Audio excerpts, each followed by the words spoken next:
And this is the most fantastic thing, because really, are you so unsure of yourself that you can't permit me on the air alone? Mrs. Murray, if I was unsure of myself, I wouldn't be here tonight. Oh, I'm here because I am sure. You know... I would like to finish my statement, if I may. I'm not under cross-examination yet. It's not an idiotic statement because you made a statement a moment ago which philosophically you'd be sunk by any university you ever lectured at. I hope you never made it, when you said, you can't prove you're here.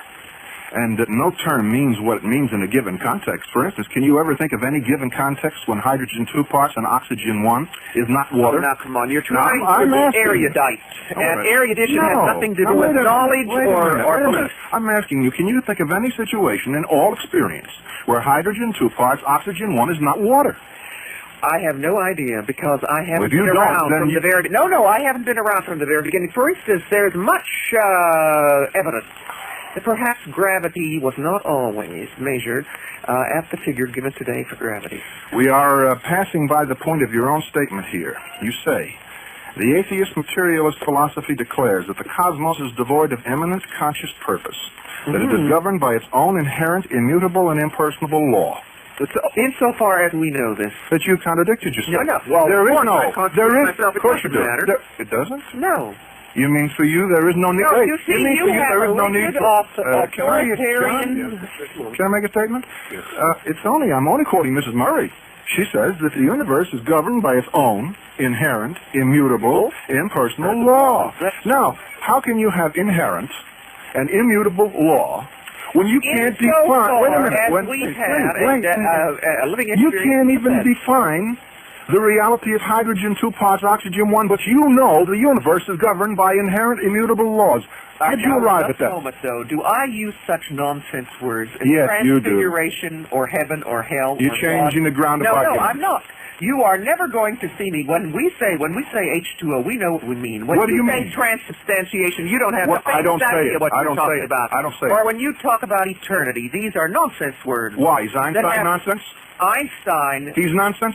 Einstein was not talking about this in the terms that I'm using it now. How do you know? How do you know? Did you read Einstein? Oh. This doesn't make any difference to you. It makes a lot of difference. You do this all the time on your programs. You make a statement. You say, he wasn't talking about that. Einstein happened to have made a statement, a number of statements that you're not even aware of, in which he spoke of it. Yes, I am. That research is my business. Einstein said that the universe was governed by a divine mind. And Einstein said, I quote as much Einstein in relation to this could I as finish? You can, where he is also saying that he does not accept this Mrs. Murray, let me bring this point out. Albert Einstein, in his later years, in his reflections on science, made quite a number of very interesting and cogent statements concerning his theory of... your theory, so you'll accept them. No, I'm just trying to make a statement about Einstein historically. At least grant me the courtesy. You mean hysterically. Now, you see, it's impossible to have dialogue with somebody who interprets everything you say before you can even finish a sentence. I don't think it's fair. I don't do it to you. I treat you as a lady, yes, I do. You move before the evening's over. No, you're going to try and make me not do it, but I would never forget that you're a lady. Now, I don't agree with the people who hissed you on the Johnny Carson show, because you would thrive on hatred, since you really hate religion. No, you see... And I'm not going to hate you. You don't... But now let me finish. You don't know what you're talking about. Let me finish. You cannot tell the cognitive... No, I'm not going to permit it. Well, then, if you're not going to permit me to finish the sentence, you claim that she thrives on hatred. She does. Well, when you don't know what about comment on it. Now, let me finish. I haven't finished the sentence. All right, well, finish the sentence. On the Carson show, where there are hisses and boos, and on the program with the, may I mention on the Burke TV show, Alan Burke show, whenever there is violent reaction to Mrs. Murray, Mrs. Murray assumes immediately the garb of a martyr. And she says, I want to work, I want a job, I'll do anything. No, I'm not going to permit this to pass, because of all things that I am not, it is a martyr. I have no intention. No, I have no intention. You label yourself as a woman that put public... I have no intention of ever giving my life at any place along the line for this kind of confrontation of ideas. No. I love life, and I love to live it, and I intend to live it richly and fully and deeply right down the line.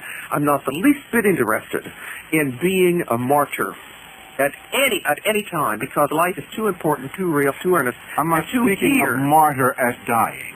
Well, See, words do have other meanings, you see, by your own definitions. oh, no. If it has another meaning, then we have anarchy of words and we have no communication. but you can only have one meaning to one word. You just no, I said didn't so. say that.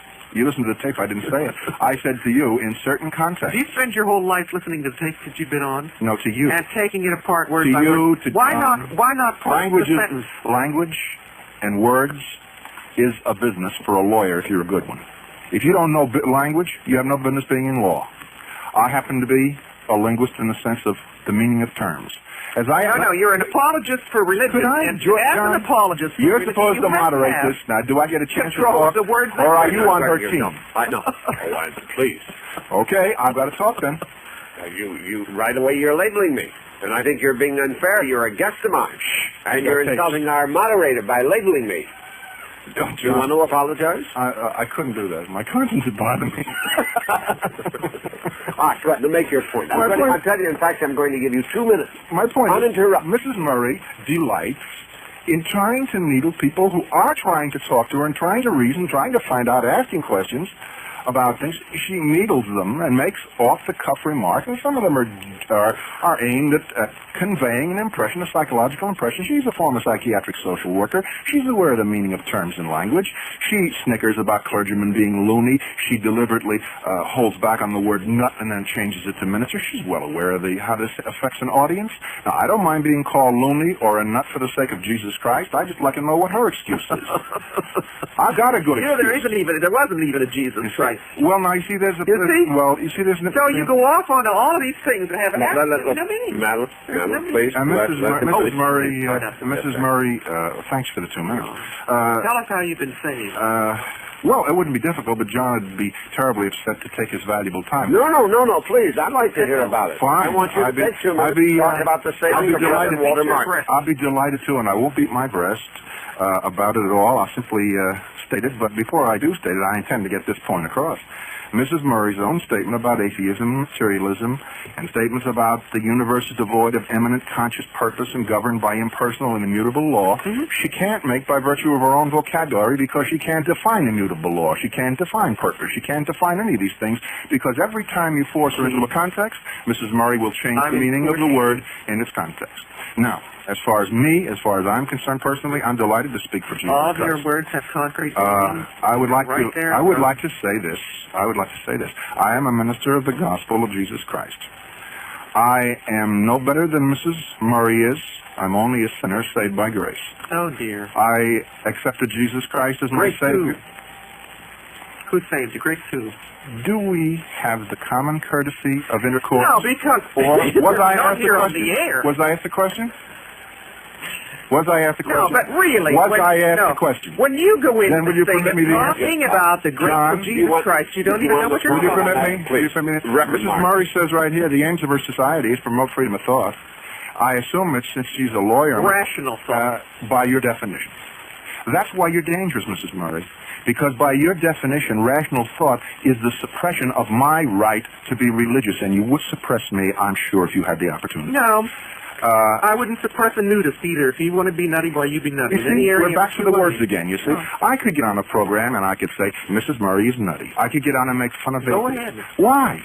You thrive on it. You live can't make fun of atheists because reason I don't want happens to be on our I don't side. want to make fun of atheists. You can't make fun of atheists, or you can't even argue. I don't want to make fun of an atheist. We happen to have the... You happen to have a tremendous ability to keep talking.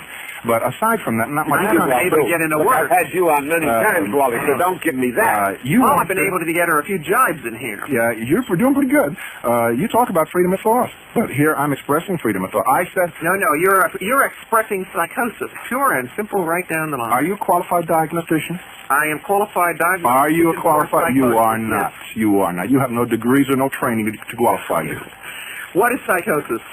You used to tell me you use the word. This is whether or not you are in touch with reality, and religion is not in touch with reality. How do you know? Kiddo. How do you know, kiddo? Come on. How do you know? You're talking about the grace of Jesus Christ. Yeah. You couldn't define this for anything in the world, except in other spiritual, nebulous spiritual terms. I can define it. Well, wait. Very simply. I'm anxious because I just broke the point on my pencil, and I want to get it resharpened so I can make notes. I thought you were Well, you sharpening find your fangs.